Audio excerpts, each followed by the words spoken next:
45,000 കോടി രൂപ മുടക്കിയിട്ട് 156 ഹെലികോപ്റ്ററുകൾ ഇന്ത്യൻ സൈന്യം വാങ്ങാൻ പോവാണ്. ഇതിന്റെ അനുമതി ഇപ്പോൾ കേന്ദ്ര ഗവൺമെന്റ് നൽകിയിരിക്കുകയാണ്. അതായത് നമ്മുടെ സൈന്യത്തിന് പുതിയ 156 ഹെലികോപ്റ്ററുകൾ വാങ്ങാനുള്ള അനുമതി കേന്ദ്ര മന്ത്രിസഭയാണ് നൽകിയിരിക്കുന്നത്. കരസേനയ്ക്കും വ്യോമസേനയ്ക്കുമാണ് ഹെലികോപ്റ്റർ വാങ്ങാനുള്ള അനുമതി നൽകിയിരിക്കുന്നത്. എയ്റോനോട്ടിക്കൽ ലിമിറ്റഡിൽ നിന്നാണ് നമ്മൾ ഹെലികോപ്റ്ററുകൾ വാങ്ങുന്നു എന്ന് പറയുമ്പോൾ ആരും വിചാരിക്കേണ്ട US നിന്നോ റഷ്യയിൽ നിന്നോ ഒക്കെ പോയി വാങ്ങുന്നതാണെന്ന്. ഇന്ത്യയുടെ തന്നെ ഹെലികോപ്റ്ററുകൾ, അതായത് നമ്മുടെ HAL നിർമ്മിക്കുന്ന ഹെലികോപ്റ്ററുകൾ വാങ്ങാനുള്ള അനുമതിയാണ് ഇപ്പോൾ കേന്ദ്ര മന്ത്രിസഭ നൽകിയിരിക്കുന്നത്. ഡ്രോണുകളെ ആക്രമിക്കുക, മിസൈലുകൾ വഹിക്കുക തുടങ്ങിയ സവിശേഷമായ ശേഷികളുള്ള ഹെലികോപ്റ്ററുകളാണ് നമ്മൾ വാങ്ങാൻ പോകുന്നത്. ഹിന്ദുസ്ഥാൻ എയ്റോനോട്ടിക്സ് ലിമിറ്റഡിൽ നിന്ന് കഴിഞ്ഞ വർഷം ജൂണിലാണ് ടെൻഡർ ലഭിക്കുന്നത്. ഇന്ത്യയിൽ വികസിപ്പിച്ച 5000 മീറ്റർ ഉയരത്തിൽ ലാൻഡ് ചെയ്യാനും ടേക്ക് ഓഫ് ചെയ്യാനും ഒക്കെ ശേഷിയുള്ള ലോകത്തിലെ തന്നെ ഏക അറ്റാക്ക് ഹെലികോപ്റ്റർ ആയിട്ടുള്ള HALന്റെ പ്രചണ്ഡ് എന്ന് പറയുന്ന ഹെലികോപ്റ്ററാണ് ഇപ്പോൾ വാങ്ങാനായിട്ട് പദ്ധതിയിടുന്നത്. ഇതൊരു മൾട്ടി റോൾ അറ്റാക്ക് ഹെലികോപ്റ്റർ ആണ്. ഇന്ത്യയുടെ സാഹചര്യങ്ങൾക്കനുസരിച്ചാണ് ഇത് നമ്മൾ നിർമ്മിച്ചിട്ടുള്ളത്.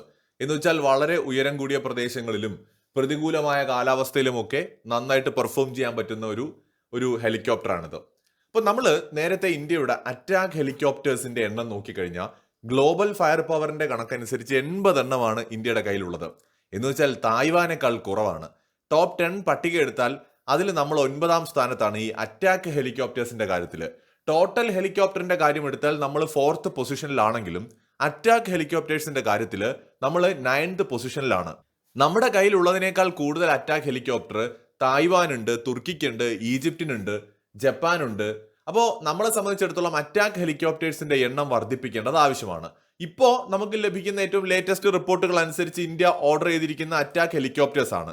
അതും 1 2 ഒന്നും അല്ല, 156 അറ്റാക്ക് ഹെലികോപ്റ്റേഴ്സ് നമ്മൾ ഓർഡർ ചെയ്തിട്ടുണ്ട്.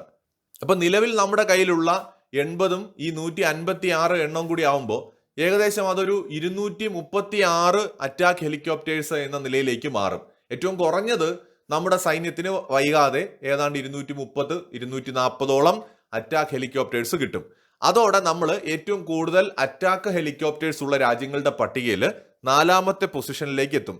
നിലവില് 1002 അറ്റാക്ക് ഹെലികോപ്റ്റേഴ്സ് ഉള്ള അമേരിക്കയാണ് 1ാമത്, 557 എണ്ണമുള്ള റഷ്യ 2ാമത്, 281 എണ്ണമുള്ള ചൈന 3ാമത്, 4ാമതുള്ള ജപ്പാന് 119 എണ്ണമാണുള്ളത്, 5ാമതുള്ള സൗത്ത് കൊറിയയ്ക്ക് 111 എണ്ണവും 6ാമതുള്ള തുർക്കിക്ക് 111 എണ്ണവുമാണ് ഉള്ളത്. അപ്പൊ ഇന്ത്യയുടെ ഈ 150ലധികം വരുന്ന അറ്റാക്ക് ഹെലികോപ്റ്റേഴ്സും കൂടി ഇന്ത്യൻ സൈന്യത്തിന്റെ ഭാഗമാവുന്നതോടെ ലോകത്തെ 4ാമത്തെ സ്ഥാനത്തേക്ക് ഏറ്റവും കൂടുതൽ അറ്റാക്ക് ഹെലികോപ്റ്റേഴ്സ് ഉള്ള 4ാമത്തെ ശക്തി എന്ന നിലയിലേക്ക് മാറും. മാത്രമല്ല, നമുക്കിപ്പോൾ നിലവിൽ നമ്മൾ ഓർഡർ ചെയ്തിരിക്കുന്ന ടോട്ടൽ അറ്റാക്ക് ഹെലികോപ്റ്റേഴ്സിന്റെ പകുതി നമ്മുടെ സൈന്യത്തിന് കിട്ടുമ്പോൾ തന്നെ നമ്മൾ 4th പൊസിഷനിലേക്ക് എത്തും. പകുതിക്ക് അടുത്ത് കിട്ടുമ്പോൾ തന്നെ എത്തും. കാരണം ജപ്പാന്റെ കയ്യിൽ 119 ഉള്ളൂ.